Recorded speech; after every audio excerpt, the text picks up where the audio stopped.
My name is Claire Bennett. I'm 36. And I once wrote the tagline that saved a dying insurance company $40 million in a single fiscal quarter. Nobody at that funeral knew that. They just knew I was the one who does something with computers. The chapel smelled like carnations and cold air conditioning, the kind that makes fabric feel damp even when it isn't.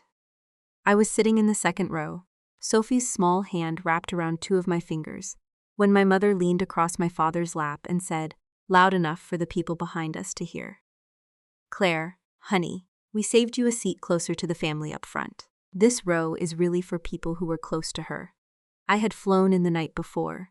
I had picked out Grandma's dress. I had written the obituary, every word of it, polished the way I polish everything, because that's the job. That's always been the job. Find the sentence that makes strangers feel something about a person they never met. I'd stayed up until 2 a.m. getting Evelyn Bennett's life down to 400 words that made the funeral director cry. And my mother was telling me I wasn't close enough to sit in the front. I didn't move at first. 20 years of practice will do that to you. It teaches your face how to hold still while something inside you rearranges itself. I felt my jaw do the thing it does, that slow, involuntary tightening, like a fist closing one knuckle at a time. Sophie looked up at me. She's 8. She notices everything, the way kids do before adults teach them not to, Mom. I wrote her obituary, I said. Quiet. Not for an audience. Just a fact, offered like a receipt. I know you did, sweetie. It was lovely. My mother patted my knee like I was a golden retriever who'd fetched something. But Daniel and Megan need to sit with your father and me. Family formation photos, remember? The funeral home said front 2 rows only. Daniel, my younger brother, 33 years old. A man who had been rescued from 3 failed business ventures, 2 evictions, and 1 DUI, and who was currently living, rent-free, in our dead grandmother's lake house. A fact I did not yet know the full shape of, not yet, not in that pew, with the organ starting up and a photograph of Grandma at 22, propped on an easel at the altar. I stood up. I moved. I took Sophie's hand and I sat 4 rows back, next to my aunt's second husband, a man I'd met exactly twice, and I watched the back of my mother's head for the rest of the service. If you've ever sat through a family event and quietly done the math on exactly where you rank, not out loud, not even fully to yourself, just a cold little tally running somewhere behind your eyes, drop a comment. I want to know I'm not the only one who's done that arithmetic in a pew. Here's what nobody in that chapel knew about me, because I never told them, because telling people things in my family was like handing them a knife and then standing very still. I write copy for a living. Corporate turnaround campaigns, crisis communications, the kind of writing companies pay for, when the truth needs to be said in a way that doesn't get them sued. I know how to read a sentence for what it's actually doing underneath what it says. I know that when someone tells you, the family needs you to understand, what they mean is, we need you to comply. I know that we'll handle it means we already decided without you. I have built an entire career out of noticing the gap between what language says and what language does. I just never thought to point that skill at my own family. Not until the reception. The reception was at my parents' house, the same house I grew up in, the one with the wallpaper in the hallway that's been peeling at the same corner since I was 11. Casseroles on every surface. My father's insurance agency friends standing around, holding paper plates, saying the things people say, she's in a better place, at least she didn't suffer. 91 is a good long life. I was in the kitchen, rinsing a coffee pot. Nobody had asked me to rinse because, in my family, if you don't find the work yourself, no one hands it to you. You're just expected to already be doing it. Through the doorway, I could see Daniel in the living room, drink in hand, laughing at something, wearing the navy suit my mother had bought him for the occasion, because his own, apparently, wasn't appropriate. Daniel gets bought suits. I get asked to write 400-word obituaries at 2 a.m., and then told I'm not close enough to sit up front. That's not self-pity, that's arithmetic. I told you. I do this for a living. I take a set of facts and I find the sentence that's actually true underneath all the softer sentences people use to avoid saying it. And the true sentence, standing in that kitchen with soap on my hands, was this. I am the daughter this family uses. Daniel is the son this family loves. My mother came in to refill the iced tea pitcher. She didn't look at me directly. She almost never does, not really. Not in a way that means she's actually seeing me instead of just checking that I'm functioning correctly, like a dishwasher. Your grandmother would be so happy with today, she said. Everyone came, even the Hendersons. She would have hated the flower arrangements, I said. She always said lilies smell like a funeral trying too hard. My mother laughed. A real laugh, surprised out of her. And for 1 second something almost warm passed between us. Then she was drying her hands on the dish towel and saying, without any particular weight to it, like she was mentioning the weather. Well, at least the house situation is settled now. One less thing to worry about, with everything else. What house situation? The lake house, honey. Grandma's place. It's Daniel's now, officially. We finalized it with the lawyer last month. I set the coffee pot down very carefully on the counter. The way you set something down when your hands have started to feel like they belong to someone else. Grandma left the lake house to Daniel? Well, to the family, really. But Daniel and Megan needed the space, with them trying for a baby, and you've got your apartment in the city, and it just made more sense. She said it the way she says everything that isn't quite a lie, but isn't quite the truth either. Fast, folded into a list of other, more boring facts. So it slides past you before you can catch the edge of it. You understand. I did not understand. But I said, sure, because that is what 36 years of training teaches you to say. Sure, one syllable. Cheap enough that you can hand it over without giving anything real away. This is the part where, if you've ever felt a family decision get made about your life without you in the room, I want you to sit with that feeling for a second before you keep reading. Because it doesn't leave. It just waits. I want to tell you that I confronted her right there in the kitchen. I didn't. I want to tell you. I demanded to see paperwork. That I raised my voice. That I made a scene the way people do in the stories I write for other companies when the truth finally gets said out loud. I didn't do any of that either. What I did was smile and rinse the coffee pot and go back into the living room and sit next to my daughter, who was eating a deviled egg with the intense concentration only an 8-year-old can bring to a deviled egg, and I let the rest of the reception happen around me, like weather. But something had shifted. I felt it happen physically, somewhere under my ribs. The specific, quiet click of a person deciding, without deciding out loud, that they are done accepting a story just because it was handed to them nicely. Because here is the thing about being a professional writer of the truth. Other people don't want to say plainly. You develop an ear for it. And at least the house situation is settled was not a sentence about real estate. It was a sentence somebody had rehearsed. 3 days later, back in my apartment, half unpacking my funeral clothes, half answering emails for a pharmaceutical client's crisis campaign, my mother called. She was crying. The specific, performative crying she does. When she's said something, she immediately regrets. Not the crying of grief, but the crying of, oh no, I let something slip. Don't tell your father I said this, she said. But at least your grandmother never found out what we did with the original deed. I stood completely still in my kitchen, phone against my ear, the pharmaceutical email still glowing on my laptop screen, unfinished.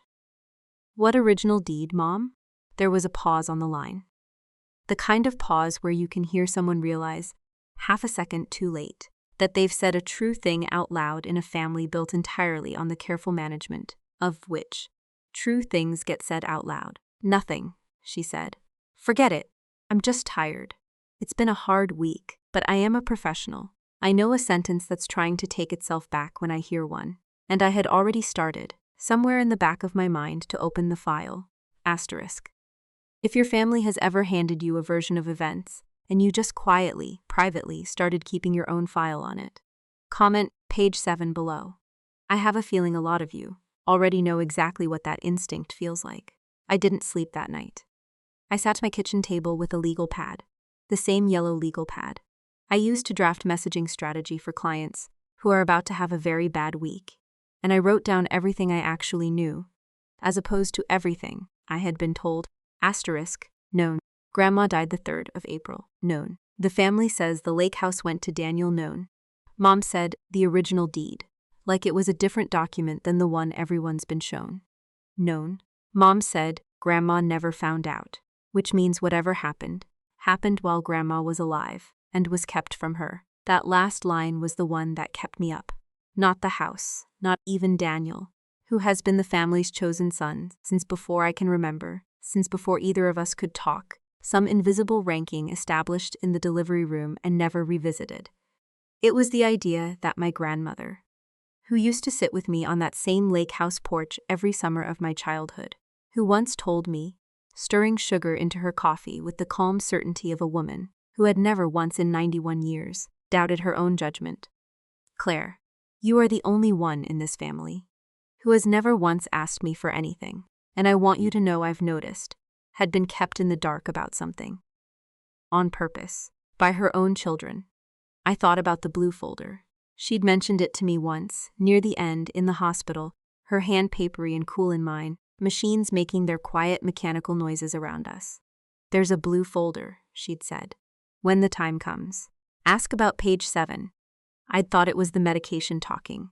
91-year-old women in hospital beds say strange, disconnected things, and I had smoothed her hair back and told her to rest.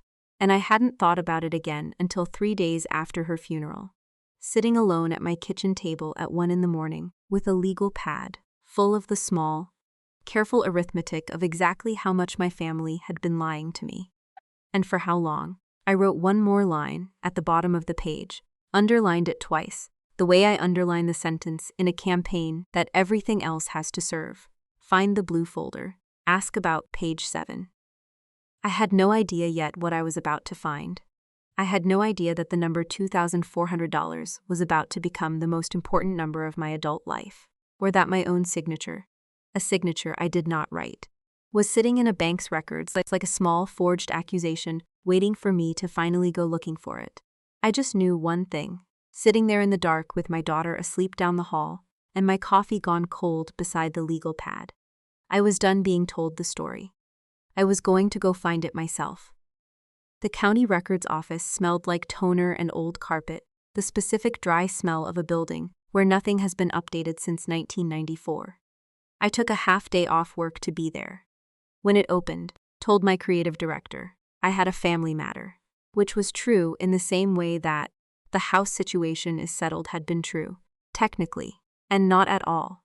The clerk was a woman in her 50s, with reading glasses on a beaded chain, and she did not look up from her screen when I gave her the property address. "Bennett," I said, "the lake property on Cattail Road. I need the deed history, every transfer on record." She typed. I watched her face for a reaction and got none, which is its own kind of information. Nothing dramatic here. Just paperwork, filed the way paperwork gets filed, one quiet clerical act at a time. None of them looking like a crime while they're happening. Here you go. Print or email? Both. I sat in my car in the parking lot afterward, engine off, heat building against the windshield, and I read the transfer history twice before I let myself believe what I was looking at. The lake house had not simply passed from Evelyn Bennett to Daniel Bennett.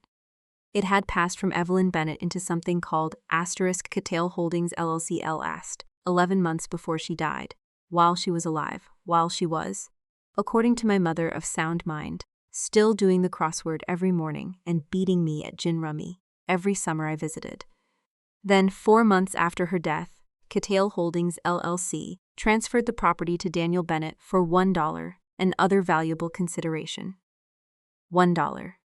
I have written enough corporate disclosure language to know exactly what that phrase means. It means somebody wanted a transaction on paper without wanting anyone to ask what the transaction actually was. I sat with my hands on the steering wheel, not driving anywhere, and I did the arithmetic the way I do it for clients. Not the emotional version, the actual version. Grandma didn't leave the house to Daniel in a will. Grandma's house went into a corporate shell while she was alive, then out of that shell into Daniel's name after she died for $1. That is not inheritance. That is a structure. Somebody built it. If you've ever pulled a public record just to confirm what your gut already knew, and then sat in a parking lot for 20 minutes, because knowing it and seeing it in writing are two completely different kinds of pain. Comment $1 below.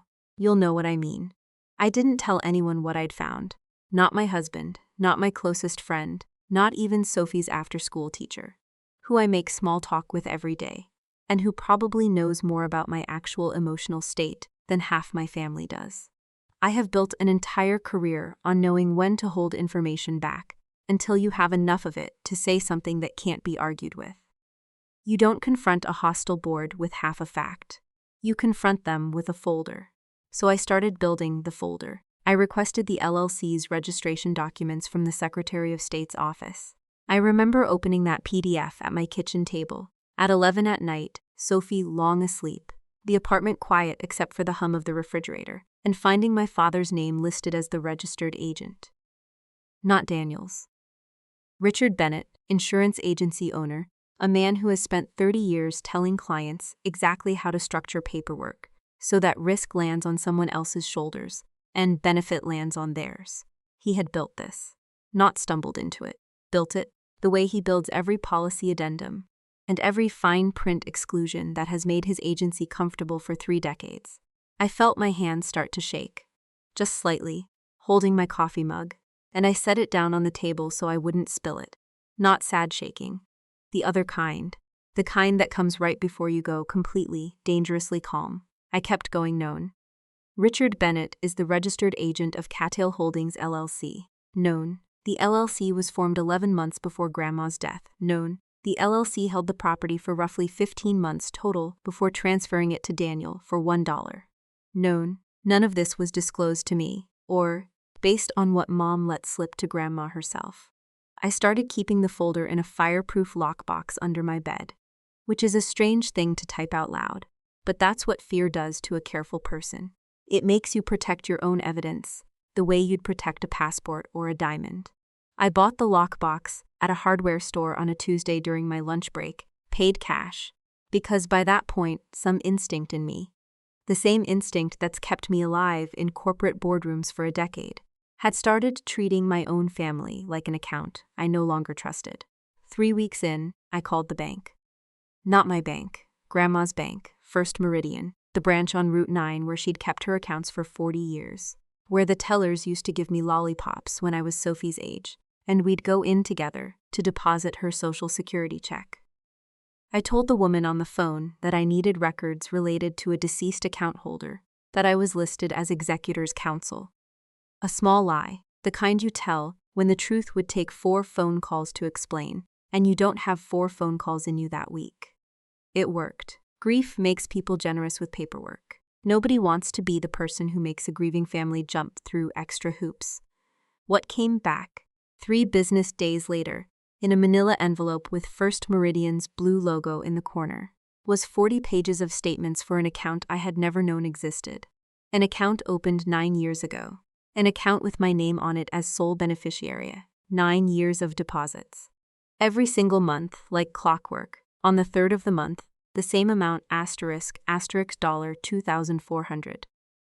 I did the math, sitting on my kitchen floor, back against the cabinets, because at some point I'd slid down out of the chair without deciding to 9 years. 12 months a year, $2,400. I did it twice because the first time I didn't trust the number asterisk $, $259,200. $250,000. Deposited by my grandmother, in my name, over 9 years, that I had never once been told about. I want to be honest with you about what that felt like, because it wasn't just anger. It was something closer to vertigo, the specific, sickening drop of realizing that an entire second version of your life had been happening in parallel. The whole time, a version where someone loved you enough to build you a $250,000 safety net, and you'd spent 9 years believing you were. The daughter you'd to take care of, somewhere out there, right now. There's a version of you that someone already tried to protect. And you don't know it yet, because somebody else decided you didn't get to. If that thought does anything to your chest, the way it did to mine, comment $2,400 below. I kept reading the statements. That's the job. You don't stop at the number that makes you cry. You keep reading. Because the number that makes you cry is rarely the whole story. And the whole story is the only thing that actually protects you. The deposits stopped 4 years ago. Not because Grandma had died. She hadn't. Not then. She had 5 more years left in her. 5 more summers of gin rummy and crossword puzzles. And telling me I was the only one who never asked her for anything. The deposits stopped because the account balance on the statement, dated the month after the last deposit, showed a withdrawal. Asterisk, asterisk. $187,400. Withdrawn in a single transaction. Authorized, according to the paperwork, by my signature. I have signed my name approximately 4,000 times in my adult life. Mortgage documents, client contracts, 1,000 FedEx delivery slips. I know what my signature looks like the way. I know the sound of my own voice, and the signature on that withdrawal authorization was close. Close enough to fool a teller on a busy Tuesday. Not close enough to fool me. The C leaned the wrong direction. My C always opens toward the left, a habit from a college professor who told me my handwriting looked indecisive, and I've overcorrected for it for 15 years, without even thinking about it anymore. This C opened right.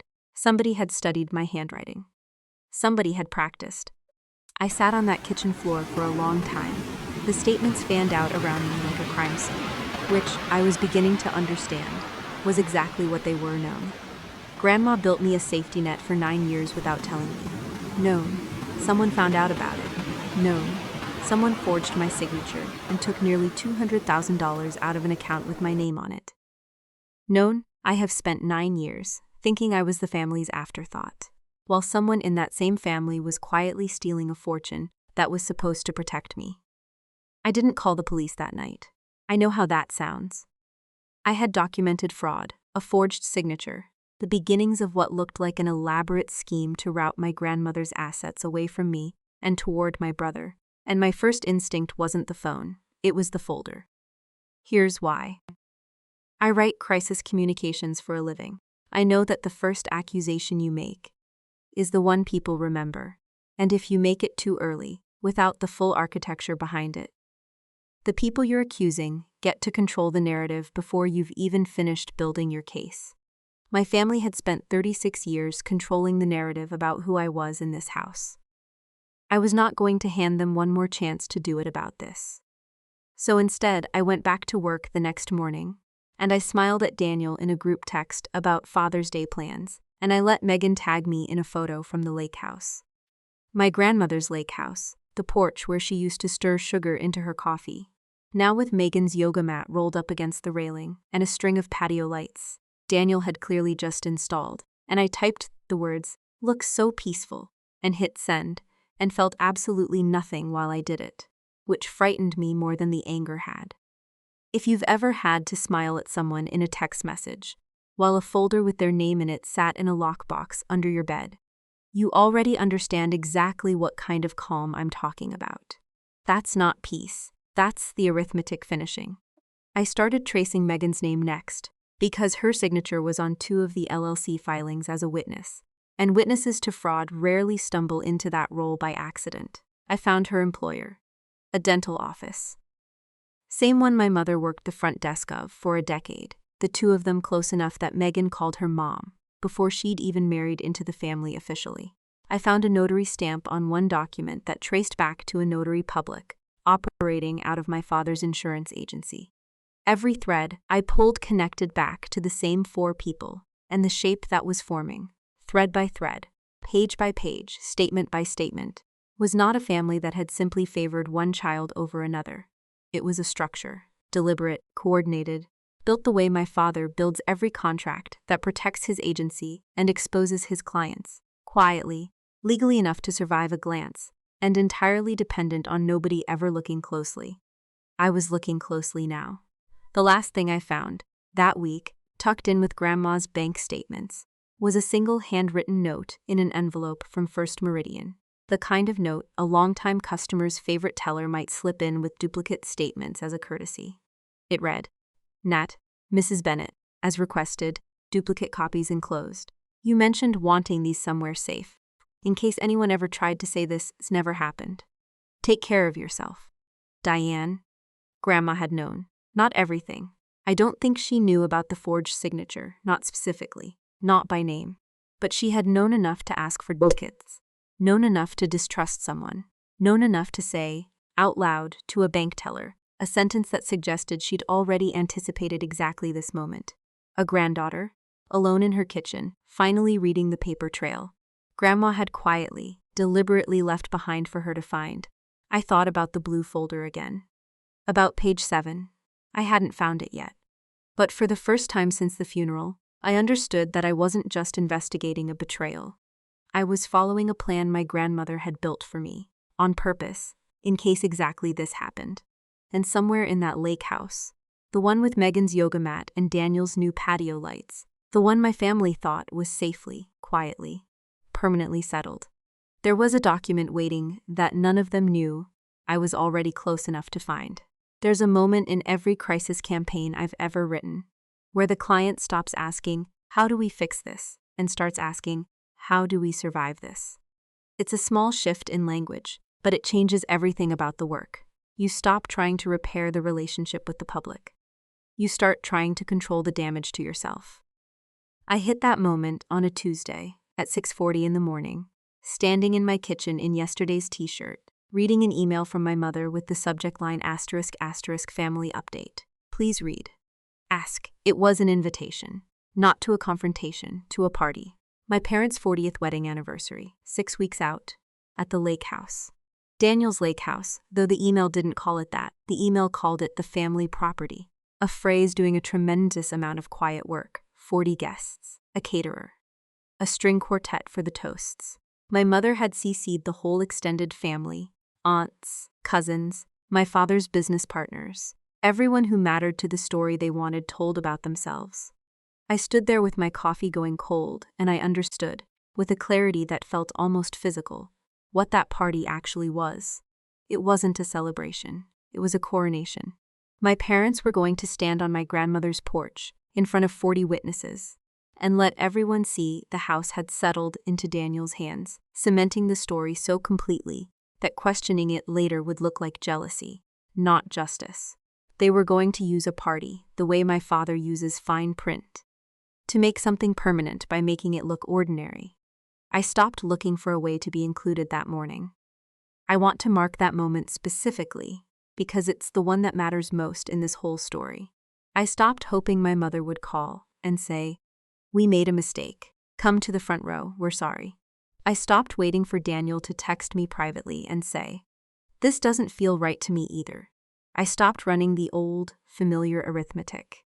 The one where I calculated how much more I needed to give, how much more patient I needed to be, how much smaller I needed to make myself, in order to finally earn a version of belonging that had never actually been available to me in the first place. I started running a different arithmetic instead. The kind I run for clients. Not, how do I get them to love me? The kind that asks, what do I actually have? What do they actually have? And what happens when both of those things meet in a room? If you've ever had the exact moment where you stopped trying to get invited and started preparing instead. Where the hoping just quietly turned itself off, like a switch. Comment. I stopped asking below. That moment doesn't announce itself. It just happens. And you're different on the other side of it. I called a lawyer that week. Not a family friend. Not anyone connected to my father's insurance world. A forensic estate attorney 2 states away, referred by a client I'd once written a crisis campaign for a woman who'd needed a divorce lawyer with teeth and remembered that I was discreet.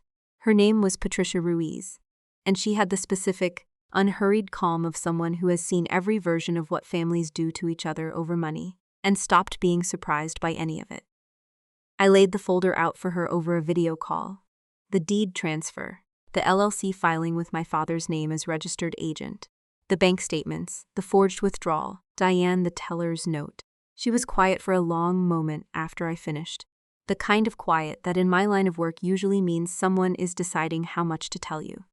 "This isn't a family disagreement," she said finally. "This is fraud, forgery, and likely a breach of fiduciary duty, depending on what role your father or mother had in managing your grandmother's estate. I need to ask you something, and I need you to think carefully before you answer. Do you have any reason to believe there's a will or a trust document that supersedes what you've found?" I told her about the blue folder, about page 7, about a dying woman's hand in mine, and 4 words that had sounded, at the time, like confusion, and now sounded like the only clear thing anyone in my family had said to me in a decade. Find it, Patricia said. Before the anniversary party. Before anyone else thinks to look for it. I knew exactly where it had to be. Grandma had one place in that house. She called hers alone. A narrow closet off the sewing room. Floor-to-ceiling shelves of quilting fabric and old photo albums. A room nobody in my family had ever cared enough to go through.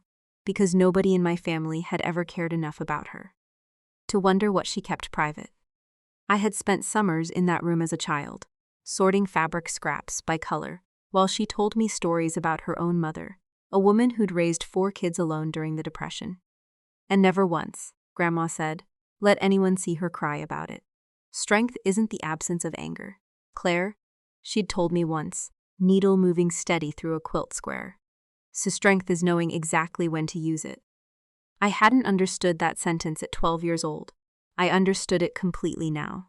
Somewhere in your life, someone probably told you something you were too young to use yet. A sentence that just sat there, waiting, until the exact right moment finally arrived to unlock it. If you've got one of those, the kind of thing an older relative said once that you didn't understand, until years later, drop it in the comments. I'd love to read them. I couldn't just walk into the lake house and search Grandma's sewing room. Daniel and Megan lived there now. Showing up unannounced with a flashlight and a legal pad was not the move of a professional, and if there was one thing I understood by that point, it was that I could not afford to look unprofessional even once. The moment my family saw me as reckless, they'd have their narrative ready. Claire's finally cracking. Claire's always been the dramatic one underneath. Don't you remember how upset she got at the funeral seating? So I did what I do for clients who need access to a room they're not supposed to be questioning yet. I created a reason that made my presence not just plausible, but useful to them. I offered to write the toast for my parents' anniversary party. My mother's response came within 11 minutes. Oh, Claire, that would be wonderful. You're always so good with words. Come by this weekend, and we'll go through old photos for inspiration. Daniel and Megan would love to have you. I want you to sit with the layers in that sentence for a second. The way I had to. My mother had, without any apparent awareness of the irony, just asked the daughter she'd excluded from the front pew of a funeral to write the emotional centerpiece of a party celebrating the very family structure built partly on excluding her. It was, in its own way, the most honest sentence she'd sent me in months, because it confirmed cleanly exactly what I was for. Not a daughter, a resource, a useful set of skills that could be deployed when the family needed something written well. Infrastructure, not family. I hadn't had the word for it until that moment, standing in my kitchen with my mother's text glowing on my phone, but once I had it, I couldn't unthink it. Infrastructure is reliable. Infrastructure doesn't need to be thanked, doesn't need a seat up front, doesn't need to be told the truth about a deed transfer, because infrastructure isn't a person you owe honesty to. It's a system you maintain just enough to keep functioning. You don't invite the plumbing to sit with the family. You just expect it to work when you turn the tap. I had spent 36 years being the plumbing. I drove up that Saturday with a laptop bag, a legal pad for photo inspiration, and sewn into the lining of an old cosmetics bag Grandma had given me years earlier. Because if there's one thing that family had taught me, it's that you don't carry your real intentions somewhere anyone might casually unzip. A slim flashlight and a folded manila envelope. Megan let me in. She was warm in the specific, performative way people are warm to someone they've been told, in advance, might be a problem. Claire, we're so glad you're doing the toast. Daniel's out getting supplies, but make yourself at home. The photo albums are all still in Grandma's sewing room. We haven't really gone through that stuff yet. She laughed, a little too brightly. Honestly, it still feels weird being the ones who live here. It should, I thought, and smiled and said, I completely understand. The sewing room hadn't changed. That was the strangest part. Walking into a room that still smelled like cedar and old thread. Still had Grandma's reading glasses folded on the windowsill exactly where she'd have left them. In a house that had otherwise, room by room, been quietly overwritten with Daniel and Megan's furniture, their throw pillows, their framed engagement photo on the mantel where Grandma's wedding portrait used to hang. I told Megan I needed 20 minutes alone with the albums. For the toast, you understand, it's easier if I can just sit with the memories. She understood completely.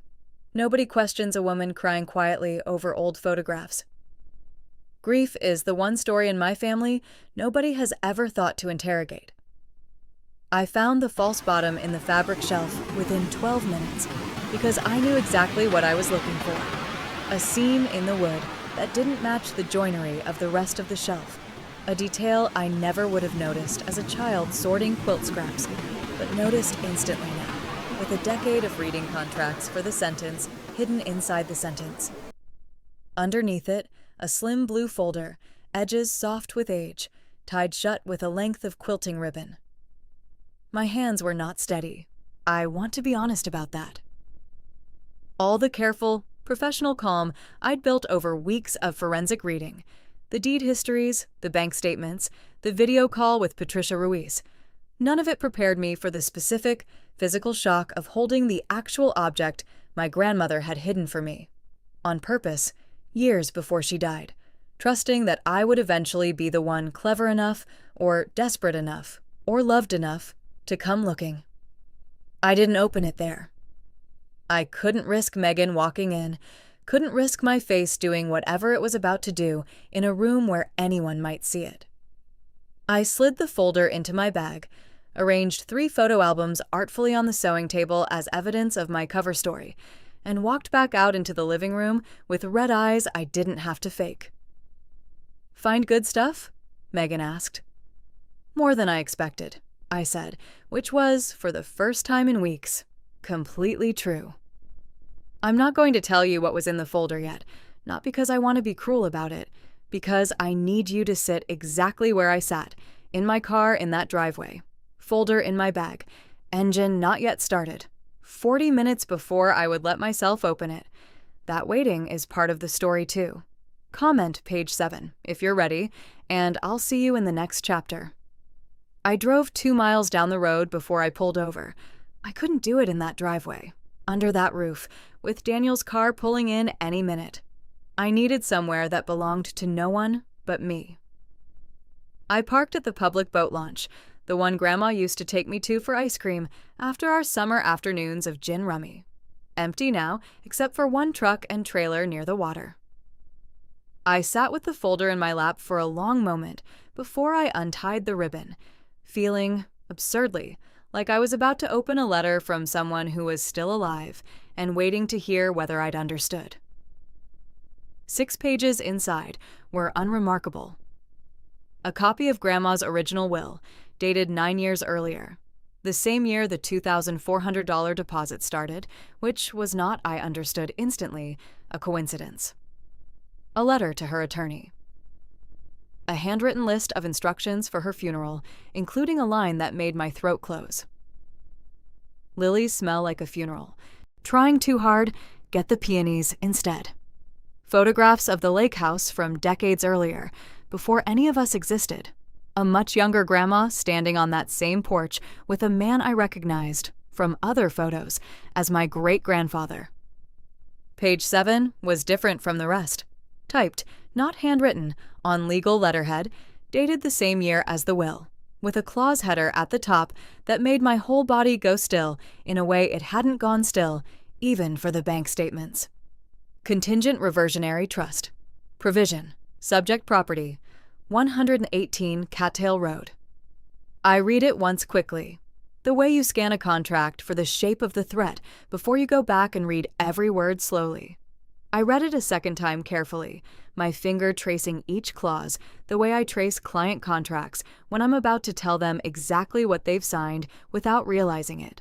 And there, in the dry, careful language of an attorney, my grandmother had clearly trusted, more than her own children, was the sentence that would end up changing everything. I sat in that parking lot, engine off, the lake flat and gray in front of me. And for the first time since the funeral, I didn't feel angry. I felt something colder and steadier and far more useful. I felt ready. Page 7 said this, in language dry enough to survive any courtroom and sharp enough to end an entire family's version of itself. If the property at 118 Cattail Road, or any proceeds derived from its sale, transfer, or encumbrance, was directed toward any beneficiary other than Sophie Bennett, held in trust until her 25th birthday, the transfer would be considered fraudulent under the terms of the trust, and title would automatically revert to an independent trustee, bypassing every party involved in the diversion entirely. Any individual found to have knowingly facilitated that diversion would forfeit any remaining claim to Evelyn Bennett's estate. My daughter's name, not Daniel's, not mine. Sophie's, an 8-year-old who thought Grandma was just the nice lady who let her lick the spoon after baking, named in a legal document 9 years before anyone had thought to hide a deed inside a shell company. Grandma hadn't trusted her children to take care of me.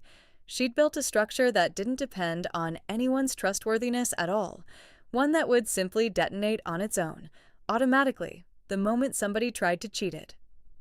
I photographed every page of that folder twice, on 2 different phones, before I let myself drive home. Then I called Patricia Ruiz and read her page 7 word for word, my voice steadier than I expected, the way your voice gets steady right before something enormous. "This changes the entire posture," she said. "This isn't a family that needs to apologize to you. This is a family that's been sitting on a live legal trigger for 4 years and doesn't know it. You're not asking them for anything, Claire. You're informing them of a fact that's already true, whether they like it or not. If you've ever discovered that the thing you thought you needed to fight for had actually already been secured for you by someone who loved you enough to plan 4 steps ahead of people who never once considered you might find out, comment already true below. That feeling doesn't erase the years of hurt, but it changes what you're walking into a room to do." I didn't confront anyone right away. Patricia was firm about that, and for once in my life, I let a professional's patience outrank my own instinct to end the discomfort as fast as possible. We spent 5 weeks building the case properly, subpoenaing the notary records tied to my father's agency, getting a handwriting analyst to formally compare 4 separate documents against verified samples of my signature, filing a preliminary notice with the county recorder that flagged the Cattail Holdings transfer for review. Patricia called it building the room before you walk into it. I understood that instinct completely. It's the same principle behind every crisis campaign I've ever written. You don't make the accusation until the evidence in your hand can survive every question the other side is about to throw at it. The anniversary party arrived exactly as scheduled. 40 guests, a caterer, a string quartet, setting up on Grandma's porch. The same porch where she used to stir sugar into her coffee and tell me I was the only one who'd never asked her for anything. My mother had asked me to deliver my toast right after dinner, before people get too tired for a speech, and I had told her sweetly that I'd been working on it for weeks. That much, at least, was true. Sophie wore the yellow dress she'd picked out herself. I remember crouching down to fix the bow on the back of it in the driveway, telling her, "Whatever happens tonight, you did nothing wrong, and I love you more than anything in this world," and watching her small, confused nod. The nod of a kid who senses weight in a sentence without understanding its shape yet. That's the part of this story I still think about more than any document, more than any number. My daughter in a yellow dress, being handed, without her knowledge, the exact fight her mother had spent 36 years learning how to win. This is your last check-in before things get loud, so I want to ask something different. If you had 30 seconds to say the one true sentence to your family that you'd been holding back for years, not the angriest version, the truest one, what would it be? I read every single comment on these videos, and I want to know yours before we get to what Claire actually said. Dinner went the way these dinners always go in my family. My father's business partners toasting his vision, my mother glowing under attention the way she always has, Daniel's arm around Megan's shoulders while someone made a joke about the next generation that made Megan blush and touch her stomach in a way that told me, instantly and without needing confirmation, that they were pregnant. That detail mattered more than I expected it to. It meant there was another child now, whose future this family was quietly, carelessly rearranging without telling anyone the truth. My mother stood, tapped her glass, and said, "And now, I think Claire has something prepared for us." 40 faces turned toward me. I stood up slowly. I did not shake. I did not begin with a toast. I reached into my bag, the same lining that had carried a flashlight into a sewing room 5 weeks earlier, and I set the blue folder on the table in front of my parents, next to the wedding cake topper they'd kept from 40 years ago, and I began removing documents one at a time, the way I've watched Patricia do it in depositions, the way I've done it myself 100 times for clients who needed a room to understand exactly what they were looking at before anyone had a chance to explain it away. The deed transfer to Cattail Holdings, LLC. The LLC filing with my father's name as registered agent. The $1 transfer to Daniel 4 months after Grandma's death. The 40 pages of bank statements. The $2,400 deposits, 9 years of them, laid out in a stack thick enough that people at the far end of the table actually leaned forward to see it. The forged withdrawal authorization, and beside it, the handwriting analyst's report. 3 pages of technical comparison ending in a single underlined conclusion. Signature inconsistent with verified exemplars. Forgery indicated with high confidence. My mother's face had gone the color of the tablecloth. My father hadn't moved, but his jaw had done the thing mine does, the same tightening, the same inherited tell. Neither of us had ever noticed we shared until this exact moment, across a table on opposite sides of a truth he'd spent 4 years building around. "Claire," my mother started, "this is not the time. You told me at Grandma's funeral that I wasn't close enough to sit in the front row," I said. My voice did not rise. I have written enough crisis language to know that rising voices lose rooms. Steady ones win them. I want everyone here to understand why that seating chart mattered so much to you. It's the same reason you needed this party. You needed everyone to see the story settled before anyone had the chance to ask a single question about it. I set the last 2 documents down, the formal notice of the trust review I'd filed with the county, and page 7. "You should have read page 7, I said to my mother specifically, because it was her voice I'd heard say the sentence about the original deed, hers that had cracked first, and some part of me needed her to be the one to understand it first, too. Grandma didn't leave the house to Daniel. She never intended to. She built a trust 9 years ago that automatically protects Sophie the moment anyone tries to divert that property away from her, and it automatically strips the claim of anyone who knowingly helped divert it. The silence that followed was not the silence of people who didn't understand. It was the silence of people doing, very quickly, the same arithmetic I'd been doing alone in my kitchen for 2 months. Daniel spoke first, and his voice, for the first time in this entire story, didn't sound rehearsed. "I didn't know about the trust. I swear to God, Claire, I knew the LLC thing was weird. Dad told me it was just for taxes. I didn't ask more than that because I never ask more than that. That's the whole problem, isn't it?" I believed him. Not fully, not completely. He'd lived rent-free in a house he had to have known wasn't a simple inheritance, and comfort has a way of making people incurious, on purpose. But I believed he hadn't known about the forged signature, hadn't known about the $259,200, hadn't been the one practicing my handwriting until the sea leaned the wrong direction. My father never said a word. He sat with his hands flat on the table, staring at page 7. A man who had spent 30 years writing fine print designed to survive exactly this kind of scrutiny, finally on the other side of a document he hadn't drafted and couldn't argue with. My mother was the one who tried, one last time, to make it small. We were going to tell you eventually.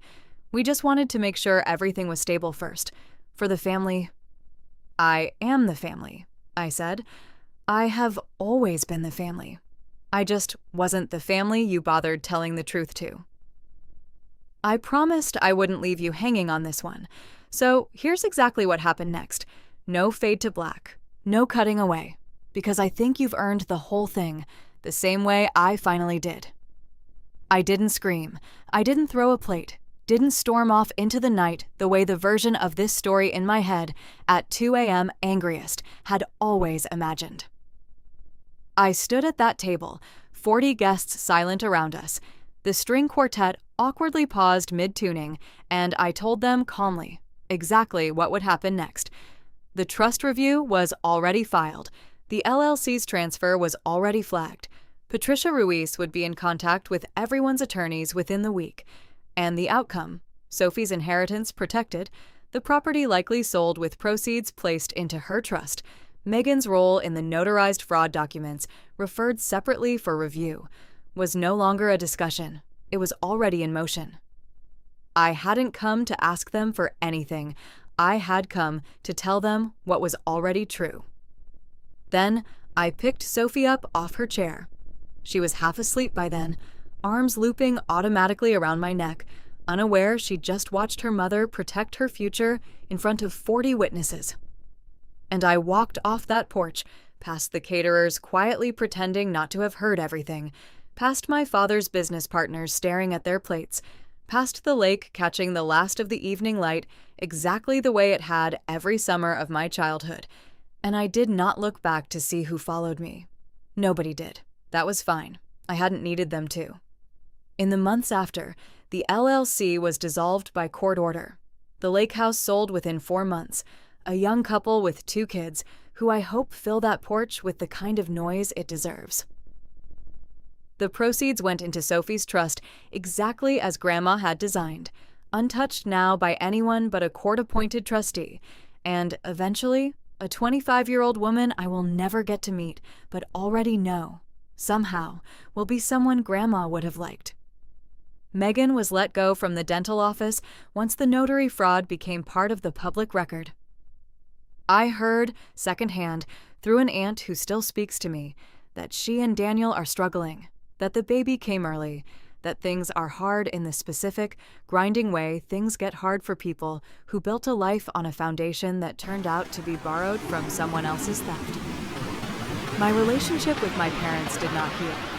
I want to say that plainly, because I think too many of these stories end with a soft, easy forgiveness that makes for a nicer ending, but isn't true to how real damage actually works. My mother texts sometimes, small, careful messages, testing the water. My father has not spoken to me since that porch. I am not waiting for either of them to change. I stopped waiting for a lot of things that year. What I did instead, with a portion of the money recovered from the forged withdrawal, was start a small scholarship in Grandma's name for kids studying nursing, the career she'd given up decades of her life to. Quietly, without complaint, the same way she'd quietly built a trust 9 years in advance for a granddaughter she suspected the rest of the family might never fully see. I used to think being the strong one meant I had to carry everyone. Write the obituary. Rinse the coffee pot nobody asked me to rinse. Sit wherever I was told to sit and call it enough. I don't believe that anymore. If this story meant something to you, if you've ever been the daughter treated like infrastructure instead of family, I want you to know. The arithmetic does eventually finish, and on the other side of it isn't revenge. It's just you, finally, no longer asking anyone's permission to be worth protecting. Comment page 7, one last time, if you made it to the end with me. I read everyone.